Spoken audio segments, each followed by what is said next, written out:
Yes सरकार, good morning. Okay sir, GST goods and services tax, I hope क्यों आया, कैसे आया, एंड सर 10 का क्रेडिट क्यों मिला, शायद समझ में आया सर आपको। आवाज नहीं आ रही ओए? पक्का? सीजीएसटी, एसजीएसटी और IGST, sir how it is utilized and how the GST is destination based consumption tax, शायद पूरा जस्टिफाइड आपके एंड पे सर। अरे हाँ है ना सर, अल्टीमेटली जीएसटी रेवेन्यू कौन से स्टेट को मिल रहा था सर? कल वाले एग्जांपल में याद आया सर आपको? द स्टेट जहां पे अल्टीमेटली वो गुड्स और सर्विसेज कंज्यूम हो रही है, जो अल्टीमेट उस गुड्स और सर्विसेज का डेस्टिनेशन था, that's what is called sir state which will be getting the revenue of the GST. हाँ है ना, देख 50% तो मिल रहा है सेंट्रल गवर्नमेंट को, कोई डाउट नहीं सर, पर रिमेनिंग 50% कौन से स्टेट को मिलेगा? जहां पर वो गुड्स और सर्विसेज क्या हो रही भाई? कंज्यूम। क्लियर? इसलिए इसको बोलते हैं क्या? Consumption based destination tax. हाँ है ना सर? क्लियर? पक्का? डन। तो सर 10 का ग्रेड क्यों मिला, समझ में आया कि नहीं आया सर आपको? आवाज नहीं आ रही ओए? पक्का? 100% done. Sir CGST, SGST, IGST क्या होता है? क्लियर है सर आपको? पक्का? CGST is levied due to CGST act, through CGST act. SGST is levied through respective SGST act, और हर स्टेट का रेस्पेक्टिव एसजीएसटी एक्ट अलग अलग बना हुआ है सर। हाँ है ना सर? और आईजीएसटी एक्ट बना हुआ है सर, इंटर स्टेट सप्लाई पर आईजीएसटी लेवी होता है, वो आईजीएसटी एक्ट में बोला है। क्लियर? पक्का? और हमारे सिलेबस में क्या था सर? CGST and IGST. और अगर आपने सीजीएसटी एक्ट पढ़ लिया मतलब सारे एसजीएसटी एक्ट पढ़ लिए। हाँ है ना भाई? और यूटीजीएसटी एक्ट में और जीएसटी कंपनसेशन सेस में कुछ बातें जो एक्स्ट्रा थी मैं आपको ऑलरेडी बता चुका हूं बेटा। हाँ है ना? अच्छा, यूटीजीएसटी एक्ट में कुछ अलग से कुछ नहीं बोला सर, एक्स्ट्रा बातें। क्लियर? सिंपल कनेक्ट करके बोला उन्होंने कि यूनियन टेरिटरीज में लगेगा क्या? यूटीजीएसटी एक्ट, इंट्रास्टेट सप्लाई पर, एंड सर सारे प्रोविजन सीजीएसटी एक्ट के ही अप्लाई होते हैं। क्लियर? सो अल्टीमेटली अपने को कहां फोकस करना है अभी? CGST act. So we are beginning with CGST act. तो शुरू करें क्या लेके प्रभु का नाम? पक्का? चलिए सरकार शुरू करते हैं हम सीजीएसटी एक्ट। ओके? पक्का? ठीक सर। सबसे पहला कोई भी एक्ट बनता है, सबसे पहला सेक्शन या कोई भी रूल्स अगर नए बनते हैं तो सबसे पहला रूल क्या होता है? उस रूल का नाम, एक्सटेंट। हाँ है ना भाई? Sir name, extent, applicability, yes या नो सर? तो सबसे पहला सेक्शन नंबर 1 सीजीएसटी एक्ट बोलता है क्या सर? इस एक्ट का नाम क्या होगा? Central goods and services tax act 2017। Clear? It shall extend to entire India except the state of Jammu and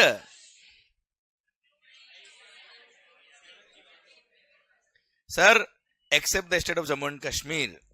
जब जीएसटी आया था तब तो आर्टिकल नंबर 370 था ना भाई 2017 के अंदर। क्लियर? तो एक्ट में तो अभी भी लिखा है, पर सुनो ध्यान से। 1 जुलाई 2017 को जब सीजीएसटी एक्ट बना था सर, उसमें लिखा था क्या? This act shall apply to entire country India except the state of Jammu and Kashmir. हाँ है ना सर?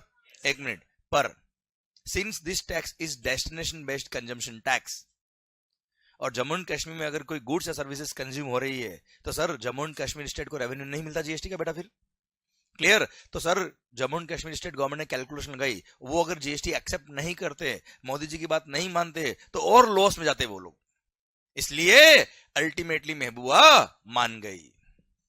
महबूबा मुफ्ती भाई, तुम भी पता नहीं कहाँ इमोशनल हो रहे हो सर। एंड अल्टीमेटली 8 जुलाई को स्पेशल ऑर्डिनेंस पास करके, अच्छा ये क्यों पास करना पड़ा? क्योंकि बिफोर आर्टिकल 370 जब रिमूव हो से पहले क्या लिखा था सर? पूरे इंडिया में जो भी प्रोविजंस एप्लीकेबल हो रहे हैं वो जम्मू एंड कश्मीर में भी एप्लीकेबल होंगे, बट वहां की स्टेट गवर्नमेंट की पहले कॉन्क्रेंस, उसकी परमिशन, उसका अलग से सर यस होना चाहिए, तब जाके वहां अप्लाई होगा। हाँ है ना? और सर 8 जुलाई को महबूबा मान गई, और 8 जुलाई को क्या हो गया? जम्मू एंड कश्मीर में भी स्पेशल ऑर्डिनेंस लगा के सर ये प्रोविजंस एप्लीकेबल कर दिया, और स्पेशल ऑर्डिनेंस पास करके सीजीएसटी एक्ट भी वहां अप्लाई हो गया। हाँ है ना भाई? तो सर आर्टिकल 370 तो बाद में हटा, पर जीएसटी तो वहां से पहले ही एप्लीकेबल हो गया था सर 8 जुलाई से ही सर, 8 जुलाई 2017। हाँ है ना भाई? जब हम छोटे थे बेटा। हाँ है ना भाई? क्लियर? समझे मेरी बात? Done. Plus sir this act shall commence from 1 July 2017 sir, जब से जीएसटी आया। हाँ है ना भाई? ये सेक्शन नंबर 1। सेक्शन नंबर 2 में डेफिनेशंस दी होती सर, जो हम जैसे वक्त आएगा हम पढ़ेंगे सर। मैंने चैप्टर 1 के एंड में आपको सॉरी डेफिनेशन पूरे एक्ट में जो जितनी भी है सेक्शन नंबर 2 पूरा दे रखा है। क्यों? हर रेस्पेक्टिव चैप्टर में मैंने जहां जहां वर्ड काम है वहां तो डिफाइन किया हुआ ही है, पर एक कंपाइल करके एक जगह वापस दिया है। मान लो कभी आपको कोई डेफिनेशन देखना है तो फटाफट वहां गए और देख लिया सर।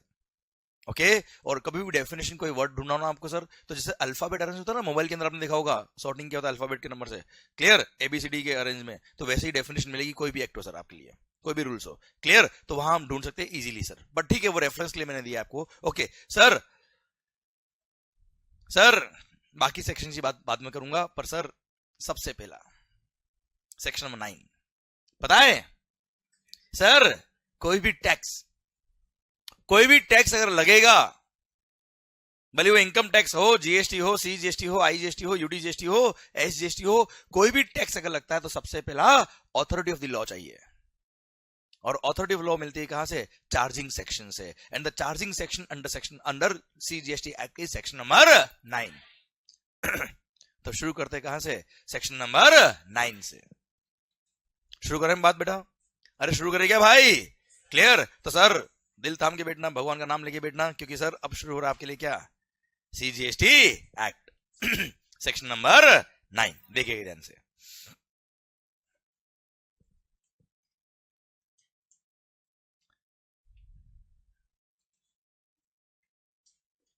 अच्छा अभी आपको कुछ भी लिखना नहीं है, कुछ भी कॉपी नहीं करना है, आपको केवल ध्यान से सुनना है। And everything should be sir आपके पूरे दिल तक पहुंचनी चाहिए सर बात। Everything should be connected with your mind and heart. Section number 9। Okay section number 9 sub section 1 ध्यान देना भाई। पता है क्या लिखा है? पता है क्या लिखा है? देखना ध्यान से।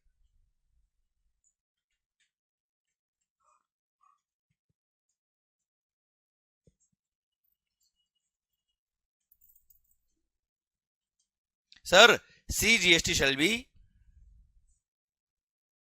levied. CGST shall be levied on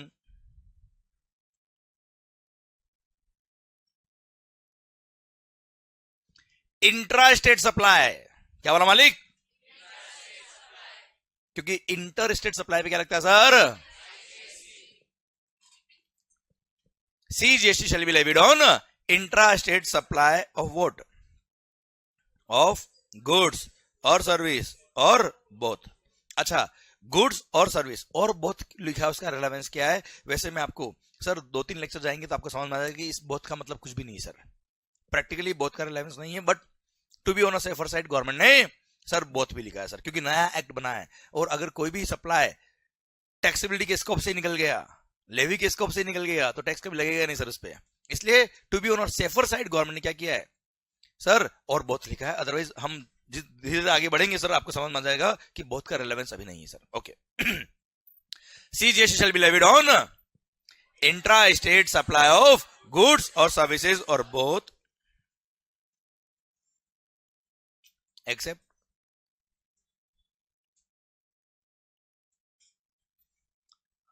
दारू बेवड़ो सर।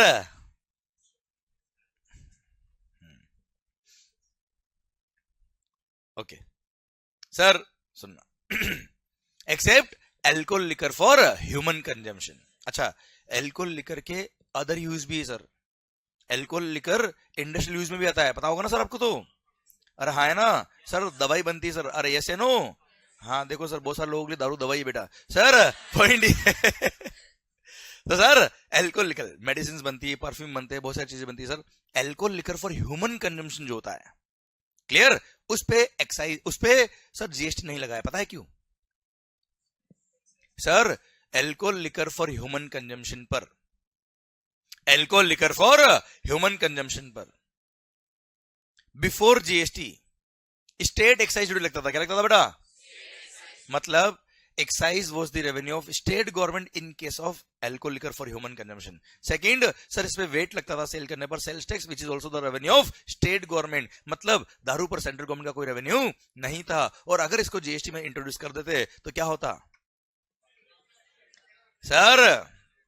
रेवेन्यू डिवाइड हो जाती सेंट्रल और स्टेट में, और sir state government do not want to lose their revenue, और इस पे हैवी रेवेन्यू होता है सर, पता होगा ना सर आपको तो। खैर हाँ, बहुत अच्छा बेटा सर सुनना तो सर ध्यान समझना सर, अभी भी सर स्टेट गवर्नमेंट ने बोला जब जीएसटी आ रहा था कि we don't want to lose our revenue, और इस पे हैवी टैक्सेस थे, क्लियर। और सर जीएसटी के अंदर एक लिमिटेड रेट से ही टैक्स लगता है सर, हम बताएंगे, बात करेंगे हम। Maximum rate of GST can B sir, maximum rate of GST can B 40% बेटा, क्लियर, 40, क्लियर, बात करेंगे फिर को आप, क्लियर। जबकि दारू पर बहुत ज्यादा रेट ऑफ टैक्स है, बहुत ज्यादा रेट से टैक्स लगता है बच्चे। ओके सर ध्यान देना मेरी तरफ ध्यान दो आप। Okay sir, alcohol liquor for human consumption, क्या बोला मालिक? Alcohol liquor for human consumption is kept out of the scheme of GST. इस पे अभी भी क्या लगता है साहब? State excise duty. इस पे अभी भी क्या लगता है sir? Sir VAT sales tax, clear. इस पे अभी जीएसटी नहीं लगता। अच्छा अब सुनना बच्चों, जब जीएसटी नया नया आया था एक एल्कोहल लिकर मैन्युफैक्चरिंग कंपनी का हमने कोई काम किया था सर, एडवाइजरी दी थी। अब समझना हुआ तकलीफ क्या है सर, केवल इस पे जीएसटी नहीं है। अब sir alcohol liquor for human consumption पर जीएसटी नहीं लगता, केवल स्टोरी इतनी नहीं सर। अब सुनना भाई, दारू पे जीएसटी नहीं है, पर सर दारू जिन मशीन से बनती है, अदर इनपुट जो काम आ रहे हैं उन सब पे तो जीएसटी है। अब सर आपको पता है 10 का क्रेडिट क्यों मिला? वो यार ऐसे बोलोगे मैं कल वापस पढ़ा दूंगा sir.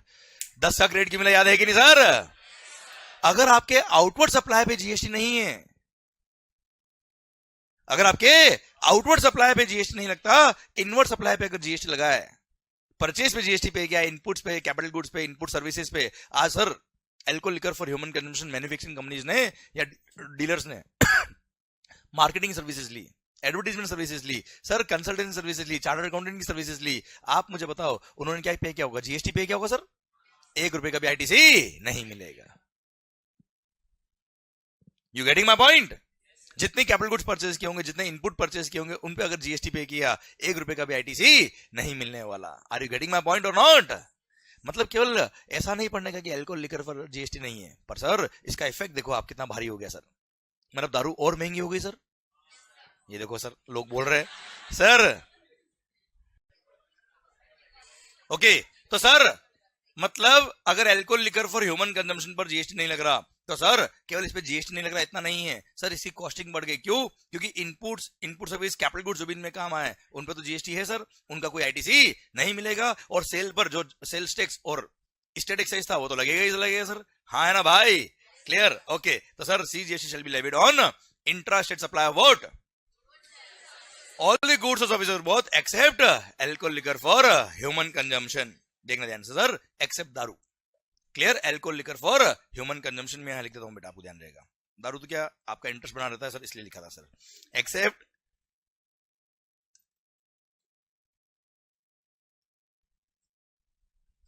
Alcohol liquor for human consumption at the rate which will be notified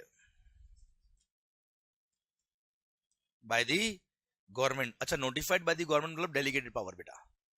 और ध्यान देना बेटा, डेलीगेटेड पावर जीएसटी के अंदर, ओ भाई जहां पे भी गवर्नमेंट क्या डेलीगेटेड पावर दिया जीएसटी के अंदर, वहां अगर डायरेक्ट सेंट्रल गवर्नमेंट कुछ अमेंडमेंट कर दे तो मामला सही होगा क्या सर? नहीं, सारी स्टेट का भी कांग्रेस चाहिए, मतलब थ्रू जीएसटी काउंसिल होना चाहिए बेटा इसको। हाँ है ना? इसलिए जहां पे भी आपको पूरे जीएसटी के अंदर notified by the government, power of the government के दिख जाएगा, तो वहां पे साथ में लिखा होगा क्या? डेफिनेटली लिखा होगा on the recommendation of the GST council, on the recommendation of the GST council। So at the rate notified by the government on the recommendation of the GST council। समझ में आ रहा बेटा पॉइंट? और हाँ है ना भाई? at the rate which will be notified by the government on the recommendation of the GST council, but the maximum rate of GST, maximum rate of CGST can be कितना? 20%। भाई ये CGST है, क्या है सर ये? CGST।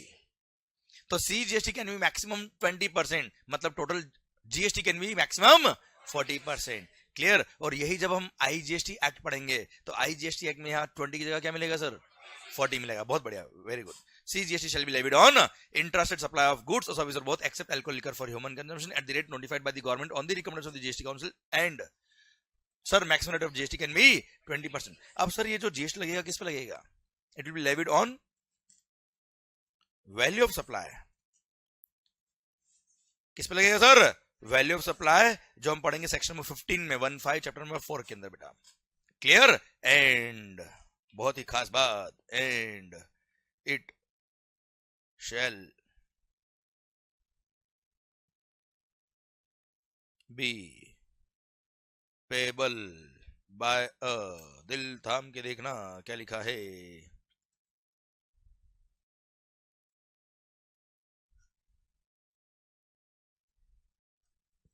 And it shall be payable by a taxable person. एक minute sir, maximum rate of GST can be 20% and it shall be payable by a taxable person. सुनना बच्चों ध्यान से, बहुत ही खास बात. अच्छा, यहां तक एक एक वर्ड समझ में आया बेटा आपको? It shall be payable by, आवाज नहीं आ रही sir. It shall be payable by, ये क्या होता है sir? The term taxable person is defined under GST. और टैक्सेबल पर्सन का मतलब पता है क्या है sir? A person who is registered under GST और is liable to be registered under GST. एक minute, a person who is registered under GST or is liable to be registered under GST, मतलब आप GST में registered हो तो आप taxable person हो. आप जीएसटी में रजिस्टर्ड नहीं हो but you are liable for registration, मतलब आप पे जीएसटी की लायबिलिटी है. You are liable for registration और आपने रजिस्ट्रेशन के लिए अप्लाई नहीं किया होशियारी तो भी छोड़ेंगे नहीं आपको. You are a taxable person and once you are a taxable person, charging section आप पे अट्रैक्ट हो गया भाई. सर अच्छा वापस सुनना, समझना ध्यान से. अरे भारी पॉइंट है सर ये वाला. ओ सर 1 मिनट लगेगा केवल. It shall be payable by a taxable person. मेरी बात को समझने की कोशिश करना sir. Sir it shall be payable by a taxable person, मतलब टैक्सेबल पर्सन मतलब अ person who is registered under GST. अब इस बात पे तो सोच लो आप, ये सोचा ही नहीं हमने. अ पर्सन हु इज, मान लो सर क्या नाम, उज्जवल. सरकार ही was not liable for registration but इसने वॉलंटरी रजिस्ट्रेशन करा दिया जीएसटी के अंदर. ही was not liable for registration, इसका टर्नओवर 20 लाख से कम था, थ्रेशोल्ड लिमिट फॉर रजिस्ट्रेशन से कम था. He was not liable for registration at all but sir इसने वॉलंटरी रजिस्ट्रेशन करा दिया जीएसटी के अंदर सर.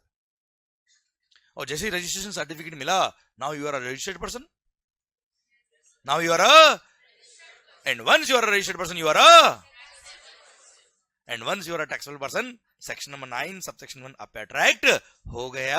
और सेक्शन 9(1) अट्रैक्ट हो गया मतलब जैसे ही आपने वॉलंटरी रजिस्ट्रेशन कराया, although you are not liable for registration, पर जैसे ही रजिस्ट्रेशन सर्टिफिकेट मिला, अब जो भी सप्लाई करोगे सब पे जीएसटी पे करना पड़ेगा सर.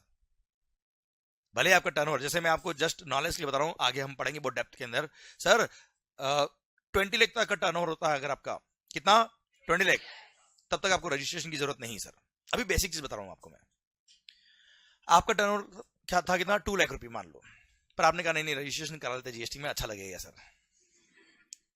और भी बहुत सारे फैक्टर होते हैं सर, वो छोड़ो अभी. आपने रजिस्ट्रेशन करा दिया. अब सर जैसे ही आप रजिस्ट्रेशन सर्टिफिकेट मिला, जैसे ही आप सप्लाई करेंगे, ऑल्दो आपका टर्नओवर 20 लाख क्रॉस नहीं हुआ है, फिर भी जो भी आप सप्लाई करेंगे सब पे टैक्स लगेगा सर, क्योंकि you are a taxable person. इसलिए आपने सुना होगा voluntary registration, voluntary registered person को जीएसटी पे करना पड़ता है. Reason is that. समझे मेरी बात? सर्विस टैक्स में ऐसा नहीं हुआ करता था. अरे हाय ना भाई, एक्साइज में ऐसा नहीं हुआ करता था. ओके, पर यहां पर वर्ड समझ मारा, टैक्सेबल पर्सन का मतलब सर, हाय ना भाई, क्लियर. पर सर सेकंड थिंग, अब देखो आप लायबल फॉर रजिस्ट्रेशन थे, आपने रजिस्ट्रेशन करा दिया, you are a taxable person. आप लायबल फॉर रजिस्ट्रेशन नहीं थे, आपने रजिस्ट्रेशन करा दिया, you are a taxable person. आप लायबल फॉर रजिस्ट्रेशन थे, रजिस्ट्रेशन के लिए अप्लाई नहीं किया, तो भी you are a taxable person, मतलब छोड़ेंगे नहीं सर, टैक्स तो लेंगे. आप रजिस्ट्रेशन कराओ या मत कराओ, टैक्स तो लेंगे, बिकॉज आप टैक्सेबल पर्सन हो और सर लेवी के स्कोप में आ गए आप, हाँ है ना सर? ओके वैसे हम इस टॉपिक को टैक्सेबल पर्सन को और आगे जब रजिस्ट्रेशन चैप्टर आएगा तब डिटेल में और बात करेंगे, पर अभी समझ में आया है कि नहीं आया? जितना रेलेवेंट था मैंने बताया आपको, हाँ है ना भाई?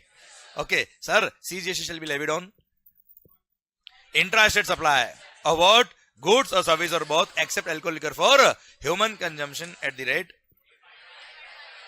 notified by the government on the recommendation of the GST Council, but maximum rate of GST can be 20%. This rate of tax will be charged on value of supply and it shall be payable by a taxable.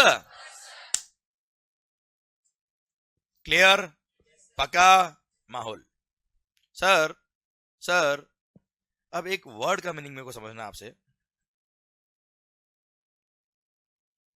CGST shall be levied. What do you mean by levy? हाँ sir, what do you mean by levy? Sir levy का मतलब क्या होता है sir? Charge होना। Very good. Levy मतलब charge होना, impose होना, है ना सर? टैक्स इंपोज हो रहा है, टैक्स लग रहा है ना? ऐसा कौन सा काम आप हिंदुस्तान में कर रहे हो, ऐसा कौन सा एक्टिविटी आप कर रहे हो जिसकी वजह से ये टैक्स लग रहा है? आवाज नहीं आ रही सर? क्या लिखा है? सप्लाई। क्या लिखा है सर? सेक्शन नंबर 9 सबसेक्शन 1 में लिखा है। Sir you tell me, GST कब लग रहा है, लेवी कब हो रहा है, लग कब रहा है? सप्लाई पर। हाँ ठीक है, CGST और AGST इंट्रास्टेट पे लग रहा है, IGST इंटरस्टेट सप्लाई पे लगेगा, पर अल्टीमेटली कब लगेगा सर? सप्लाई पे। क्लियर? समझे मतलब मेरी बात? मतलब ये हो गया sir taxable event under GST। Taxable event under GST is, आवाज नहीं आ रही हुई, supply. Taxable event under GST is supply. ऐसा कौन सा आप काम कर रहे हो जिसकी वजह से जीएसटी लग रहा है? ऐसा कौन सा एक्टिविटी जिसके होने पे टैक्स लग रहा है? ऐसा कौन सा वो इवेंट है on the happening of which this tax is being levied? That's why sir ऐसा इवेंट जिसके होने पे टैक्स लग रहा है, टैक्स एबल हो रहा है, that event is called taxable event, और वो event under GST is supply. कुछ समझ में आ रहा है कि केवल जा रहा है? पक्का? What is the taxable event under excise? Manufacture of the goods. Very good. Sir, what is the taxable event under sales tax? Wait. Sale of goods. Sir, what is the taxable event under customs? Import of goods and export of goods. हाँ है ना भाई? मतलब आपको taxable event का मतलब समझ में आ गया सर? समझो मेरी बात को सर। आप चीजों को समझने की कोशिश करिए कि किस तरह से हम पढ़ रहे हैं। आप पढ़ने का अप्रोच समझिए सर। सर मैंने आपको ये नहीं बोला कि taxable event under GST supply, हमने डिराइव किया है। आपने और हमने बात करते करते समझा है कि टैक्सेबल इवेंट क्या होता है। अब आप देखो, मैंने तो एक चीज पढ़ाई, बाकी सब तो आपने बताया ना मुझे यार। मैंने कल बोला था you are into final level. आपका दिमाग इतना मैच्योर्ड है सर, आपको कोई डायरेक्शन में दे दूं उसके बाद तो काम आपका हो जाएगा। वैसे भी सर एग्जाम्पल मैंने आपको ये दिया है, देखो सर। अरे क्लियर सर? इसलिए चीजों को समझो, याद करने की जरूरत नहीं है। अगर आप चीजों को समझ के पढ़ते हो, कॉन्सेप्चुअली पढ़ते हो, इन डेप्थ पढ़ते हो, प्रैक्टिकल एग्जांपल के साथ पढ़ते हो, तो सर 100% आपका अल्टीमेट टाइम जो पूरे कोर्स के अंदर लगता है वो कम लगेगा सर। अभी देखो ना, आपने तो एक चीज पढ़ी, हाँ ठीक है, इसको पढ़ने में हमने क्या किया, 2 मिनट एक्स्ट्रा दिए, पर आगे के 10 मिनट बच गए सर अपने। समझे आप मेरी बात? टैक्सेबल इवेंट का कॉन्सेप्ट मुझे समझाना नहीं पड़ेगा, आपको समझ में आ गया है सर। अभी हर एक्ट के अंदर पढ़ना ही नहीं पड़ेगा सर आपको टैक्सेबल इवेंट क्या होता है, आपको अपने आप समझ में आ गया। और हाँ, जीएसटी का टैक्सेबल इवेंट क्या है सर? ये कहां लिखा है? मैंने बताया क्या आपको? सर आपने बताया मुझे, क्योंकि ये कहां लिखा है? ये जीएसटी चार्ज होगा सर। कब होगा? सप्लाई होने पे होगा। ये कहां लिखा है? इसलिए सेक्शन नंबर 9 सबसेक्शन 1 को बोलते हैं क्या? Charging section. ये वो सेक्शन है जिसके होने की वजह से ये टैक्स चार्ज हो रहा है। चार्जेबिलिटी कब होगा? ये लिखा है सेक्शन नंबर 9 सबसेक्शन 1 में। हर टैक्स के सेक्शन में, हर टैक्स के सर आप एक्ट में देखना, एक ना एक सेक्शन चार्जिंग सेक्शन जरूर होगा, जिसकी वजह से पता पड़ेगा कि कौन से इवेंट पे ये टैक्स लगता है बच्चों। क्लियर मालिक? पक्का? ओके सर, ये था आपका section number 9 subsection 1 taxable event. आपको समझ में आया सर? हाँ है ना भाई? अच्छा, यहां पे सेक्शन 9 सबसेक्शन 1 के स्टार्टिंग में लिखा है क्या, बैर एक्ट के अंदर subject to subsection number 2। Subsection 2 में भी कुछ बातें लिखी है, अब सबसेक्शन 2 में क्या बात लिखी वो भी देख लेते हैं सर हम।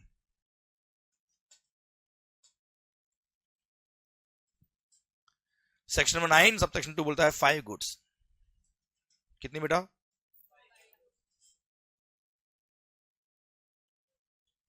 ओ सर 5 गुड्स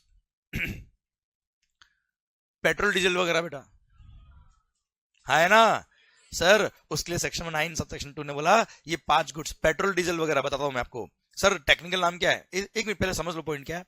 ये 5 गुड्स ऐसी है पेट्रोल डीजल वगैरह जिन पे जीएसटी लगेगा, बट अभी नहीं। Government on the recommendation of the GST council एक डेट नोटिफाई करेगा तब से लगेगा, पर अब तक नोटिफाई नहीं हुई है। मतलब अभी भी ये 5 गुड्स ऐसी है जिसपे जीएसटी नहीं लगता। मतलब 5 तो ये और एक दारू। अरे है ना, पेट्रोल डीजल या तो घूम लो या झूम लो। क्लियर, दोनों पे जीएसटी नहीं है, है ना भाई। अरे क्लियर, समझे मेरी बात। तो sir petroleum crude, high speed diesel जिसको डीजल बोलते हैं नॉर्मल कोर्स में, सर मोटर स्पिरिट जिसको हम पेट्रोल बोलते हैं नॉर्मल कोर्स में, clear, common known as petrol, aviation turbine fuel जो फ्लाइट में काम आता है, clear, and natural gas. I repeat, 5 goods sir. अच्छा, एलपीजी गैस नहीं बोला है, जो घर पे गैस सिलेंडर काम होता है उसकी बात नहीं कर रहा हूं, नेचुरल गैस की बात कर रहा हूं मैं आपसे। Okay sir, 5 goods petroleum crude, high speed diesel, motor spirit common known as petrol, sir aviation turbine fuel और नेचुरल गैस। ये 5 गुड्स ऐसी है जिन पे जीएसटी लगेगा, but from a date to be notified by the government on the recommendation of the GST council. अभी नहीं लगेगा सर, क्लियर। तो ये 6 गुड्स हो गई सर एक तरह से which are non taxable supply, which are, ये वो सप्लाई है जिसपे जीएसटी लगता ही नहीं, लेवी ही नहीं होता है, ये एग्जाम नहीं है, लेवी नहीं होता है। समझ रहे मेरी बात, क्लियर। सरकार कुछ समझ में आ रहा है तो सर घूम लो और झूम लो, इन दोनों पे भी जीएसटी नहीं है, क्लियर। आइए सर सेक्शन नंबर 9 सबसेक्शन 3 की तरफ बात करते हैं सर हम।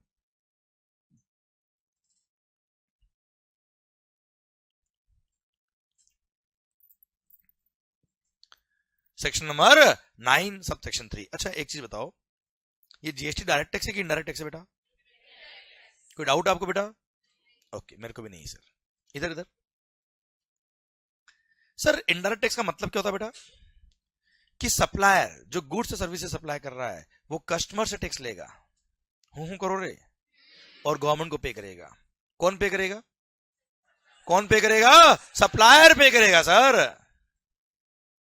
पर कुछ केसेस में सिस्टम को रिवर्स कर दिया, और वहां कौन लायबल है? रेसिपिएंट को बोल दिया भाई साहब हम सप्लायर से नहीं लेंगे, ना हो पाएगा, तुम रेसिपिएंट डायरेक्टली गवर्नमेंट को टैक्स पे कर देना, क्लियर। उसको बोलते हैं क्या? Reverse charge mechanism. ओके, उसका पावर कहां से आया वो देखिए, सेक्शन नंबर 9 सबसेक्शन 3 बोलता है क्या,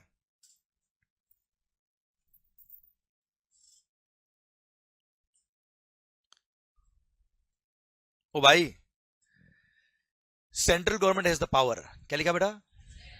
अच्छा, आप एसजीएसटी पढ़ेंगे तो state government has the power, clear. एक मिनट, जैसे ही लिख दिया गवर्नमेंट हैज द पावर मतलब डेलीगेटेड पावर, और जहां पूरे जीएसटी में डेलीगेटेड पावर आ गया वहां पर on the recommendation of the GST. तो मैं यहां पे ऐसा लिख रहा हूं सर,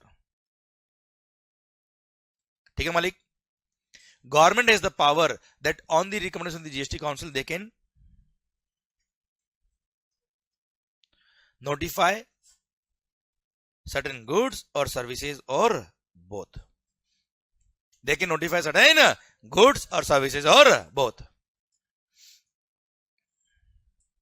सर एक काम और कर सकते हैं, मेरे दिमाग में आया कि जो भी स्लाइड्स में यहाँ लिख रहा हूं, जो वीडियो क्लास में उनको तो आराम से लेक्चर के बाद में आप क्लिक कर लीजिएगा, क्लियर। और जो यहाँ है उनको प्रोजेक्टर अगर क्लियर नहीं दिख रहा है पीछे से क्लिक करने पर, क्योंकि पीछे से कल मेरी फोटो दिख रही थी बेटा, कल तो है ना सर।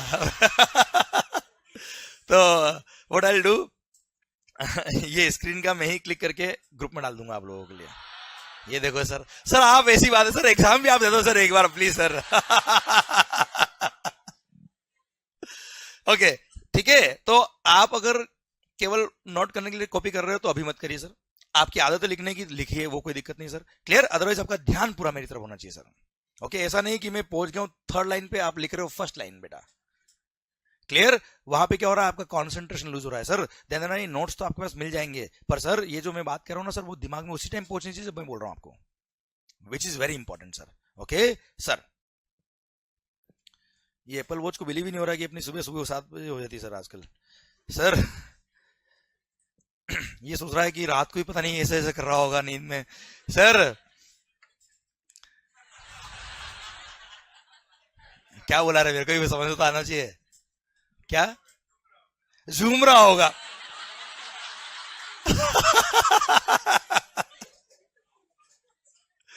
सर मैंने कल भी आपसे कहा था, चढ़ती शराब से नहीं है, माहौल से है सर। माहौल सर, इसको समझ नहीं आता बात पर सर। पॉइंट ये, central government has the power to notify, मतलब on the recommendation of the GST Council they can notify certain goods or services or both, they can notify certain goods or services or both, और notify करके बोल देंगे कि इन notified goods और services और both में recipient shall be liable to pay GST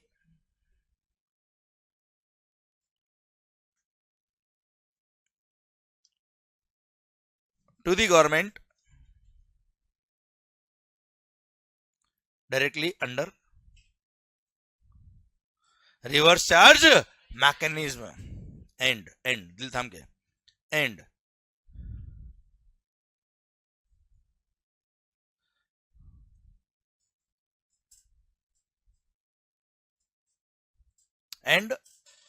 all the provisions of the act will apply. All the provisions of the act shall apply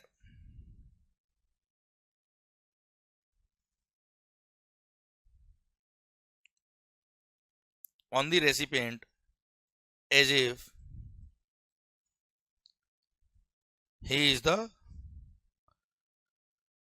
person liable to pay GST, full stop. Sir, all the provisions of the act shall apply on the recipient as if he is the person liable to pay GST to the government. बेटा हाँ है ना भाई? Okay okay okay, बस बस बस, अभी ध्यान इधर। पता है, using this power, government has notified certain goods as well as some services where recipient is liable to pay GST under RCM. Who is liable बेटा?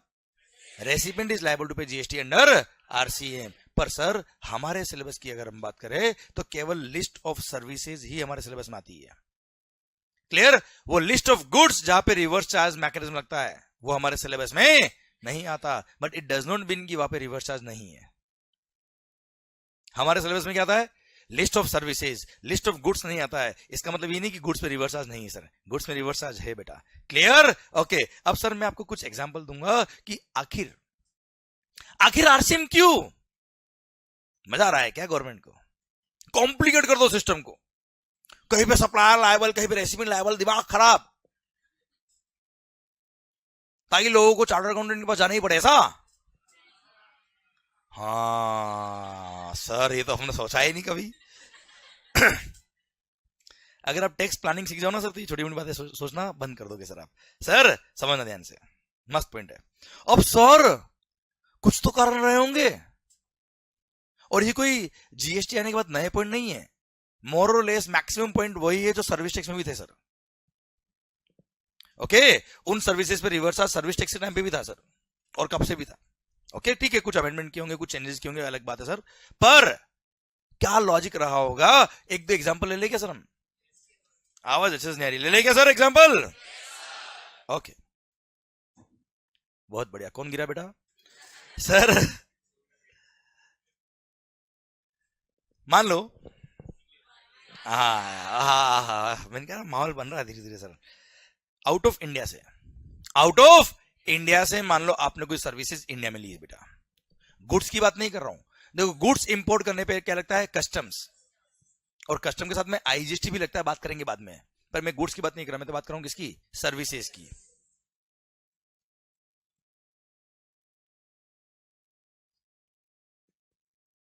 वैल्यू ऑफ सर्विसेज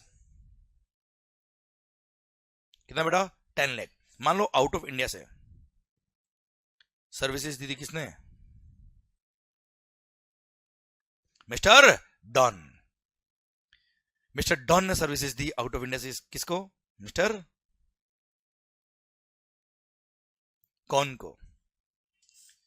डॉन ने सर्विसेज दी कौन को, कहां से, आउट ऑफ इंडिया से, India में। Clear. और sir services import करने पे आईजीएसटी लगता है बेटा, ठीक है। अभी समझ लो क्यों लगता है, कैसे लगता है, वो बात करेंगे बाद में sir.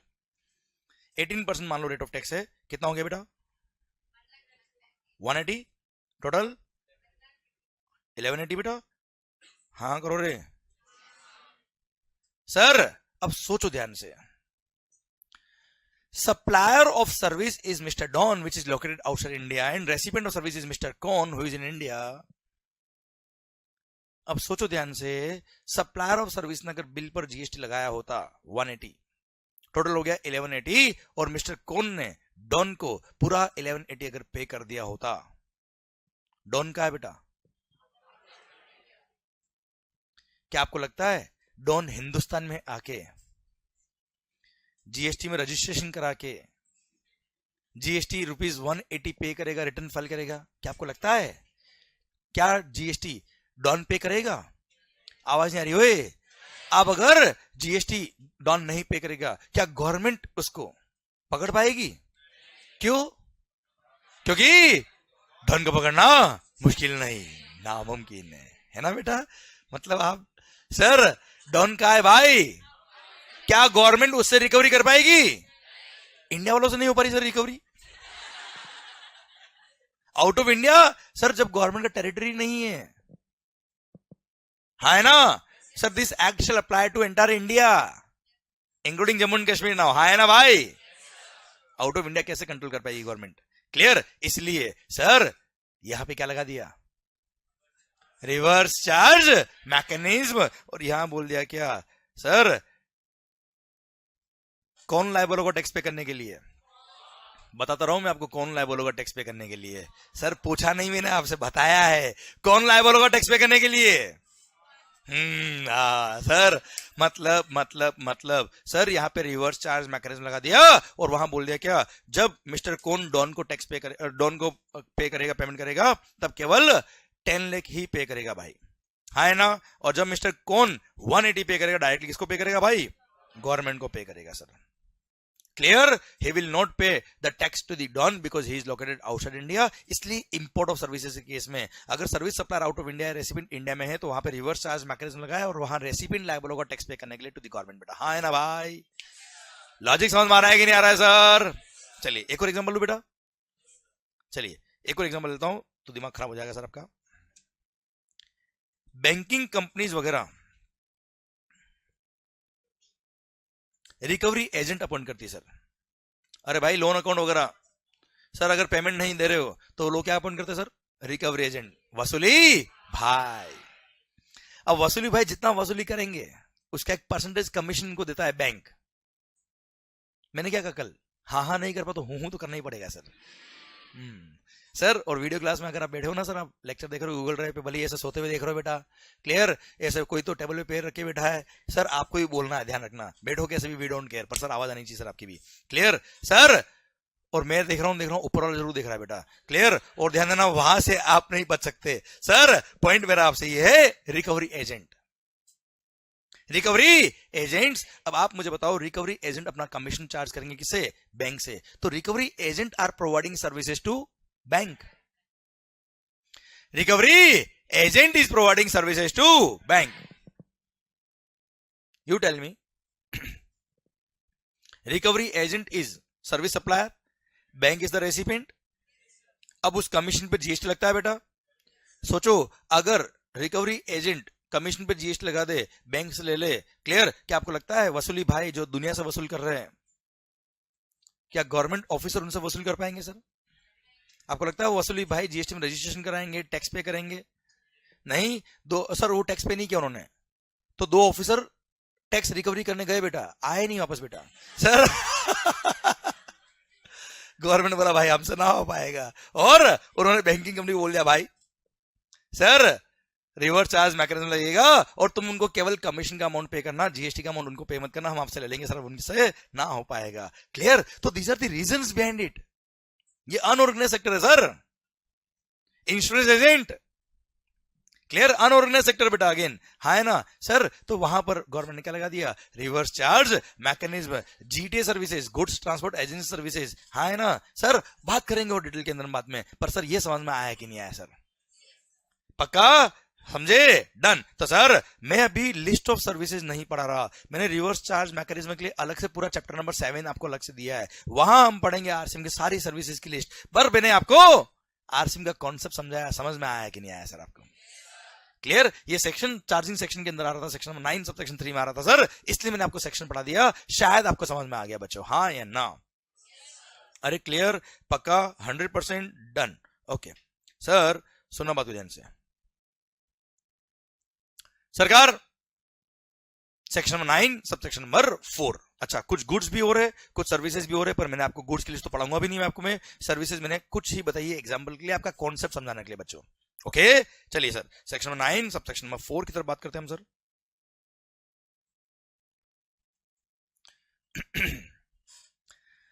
Section number 9 sub section 4 बोलता है क्या? अगेन ओ भाई, government has the power that on the recommendation of the GST they can notify certain goods or services or both। और ये नोटिफाई करके बोल सकते हैं क्या कि नोटिफाइड कैटेगरी ऑफ गुड्स और सर्विस और बोथ, अगर किसी notified category of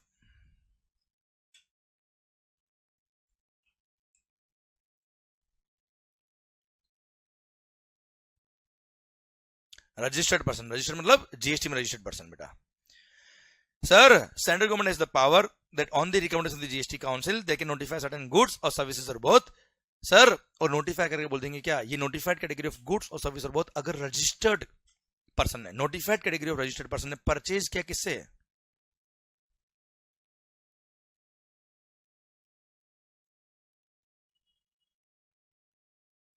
from any unregistered person. तो ऐसे केस में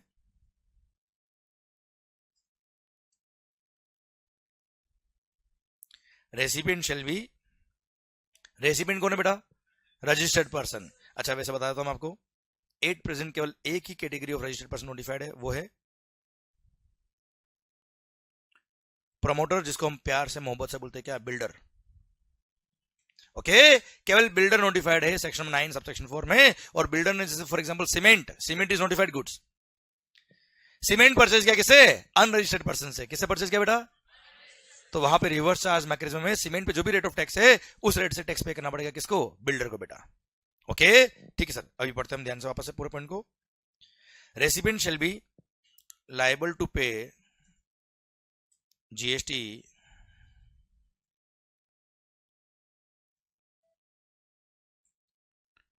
to the government directly under reverse charge mechanism and all the provisions of the act shall apply on the recipient as if he is the person liable to pay GST, full stop। Clear मालिक? अरे पक्का, recipient will be treated as if he is the person liable to pay GST to the government directly, और recipient को tax pay करना पड़ेगा under reverse charge mechanism, हाँ या ना? और एक बात और ध्यान रखना बेटा, जहां पे भी रिवर्स चार्ज मैकेनिज्म लगता है वहां रेसिपिएंट को टैक्स पे करना है, वहां चॉइस नहीं है कि रेसिपिएंट सप्लायर को बोलते तू पे करता ना, क्या फर्क पड़ता है, मैं तेरे को दे रहा हूं ना यार। क्लियर? जहां सप्लायर लायबल है वहां सप्लायर ही लायबल है, जहां रेसिपिएंट लायबल है वहां रेसिपिएंट ही लायबल है, गवर्नमेंट को वही टैक्स पे करेगा। क्लियर? पक्का? डन। ओके सर, सर अब इसमें कौन कौन सी गुड्स नोटिफाइड है? मैंने एक एग्जांपल दिया सीमेंट, एग्जांपल के लिए बेटा। Clear sir? बाकी हम पढ़ेंगे सेक्शन 9(4) बाद में, जब सर रिवर्स चार्ज का चैप्टर पढ़ेंगे तब बेटा, हाँ है ना भाई? ओके सर पता है, अब जस्ट नॉलेज के लिए 2-3 बातें आपको एक्स्ट्रा बता रहा हूं। ये 94 जो ना बेटा, जो भी बहुत इजी लग रहा है ना सर, जब जीएसटी नया नया आया था ना मालिक, तब लोगों की बैंड बज गई थी इस सेक्शन से सर। क्यों पता है?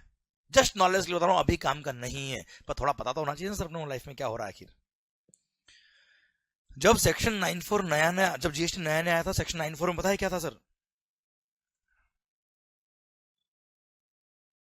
कोई नोटिफाइड नहीं, बस ये लिखा था। अब पढ़ना बेटा, क्या लिखा था पहले बेटा? सर ये पावर और हटाओ सर। सारी सर्विसेज, सारी गुड्स, अगर किसी भी रजिस्टर्ड पर्सन ने किससे परचेज किया तो लग गए, क्या लग गए बेटा? जीएसटी। और रिवर्स चार्ज मैकेनिज्म में रेसिपिएंट को टैक्स पे करना पड़ेगा to the government directly under RCM. सुन बेटा, अब इसका इंप्लीकेशन समझ। सर मैं बिग कॉर्पोरेट की बात नहीं कर रहा, छोटे बिजनेसमैन की बात कर रहा मैं आपसे। दुकान वाला सामने, उसने चाय मंगाई बेटा, किससे? सामने चाय वाला। आप ब्रेक में जाते हो बेटा, है ना? आज तो होगा नहीं ब्रेक। अब पॉइंट मेरा आपसे ये है सर, ऐसा धीरे धीरे बोलने से क्या बात धीरे धीरे समझ में आ जाती है लोगों को सर। अब वो चाय वाला क्या जीएसटी में रजिस्टर्ड है बेटा? अच्छा, आपको कैसे पता वो जीएसटी में रजिस्टर्ड नहीं है? नहीं, आपको पता है उसका टर्नओवर कितना है सर? पर लग जाता है, ऐसा देख के लग जाता है ना सर। हाँ ठीक है सर, ओके। मान लो वो चाय वाला जीएसटी में रजिस्टर्ड नहीं है। अब सामने दुकान वाले ने चाय मंगाई बेटा, और वो बिजनेस का खर्चा क्लेम करता है बेटा। अरे हर मंथ में और ईयर एंड पे भी बहुत सारे लोगों के खर्चे बुक होते हैं ना बेटा, general repair and maintenance expenses टका। हाँ है ना भाई सर, स्टाफ वेलफेयर एक्सपेंस, कभी वेलफेयर किया नहीं फिर भी क्लियर होता ना लास्ट में एडजस्टमेंट सारे सर। अरे हाँ है ना सर, मैं तो कह रहा हूँ एडजस्टमेंट छोड़ो सर, मंथ में सर वो चाय के खर्चे जो भी हो रहे हैं किससे हो रहे हैं बेटा? सर रजिस्टर्ड पर कैश में हो रहा है बेटा। सर रेसिपिएंट कौन है? रजिस्टर्ड पर्सन, दुकान वाला बेटा। सप्लायर ऑफ सर्विस कौन है बेटा? उस पर रिवर्स चार्ज में टैक्स पे करो बेटा। आप सोचो ध्यान से सर, आपके प्रॉफिट एंड लॉस अकाउंट में अगर आप मैन्युफैक्चरिंग तो ट्रेडिंग इन मैन्युफैक्चरिंग अकाउंट में and profit and loss account, मतलब आपकी पूरी बुक्स ऑफ अकाउंट में जो भी खर्चे हैं, जितने भी एक्सपेंसेस है, या तो आपने रजिस्टर्ड पर्सन से परचेज किए, उन पे जीएसटी उसने लगा दिया होगा साहब, और उसने अगर रजिस्टर्ड से नहीं परचेज किया तो मतलब अपने वो पे करना है।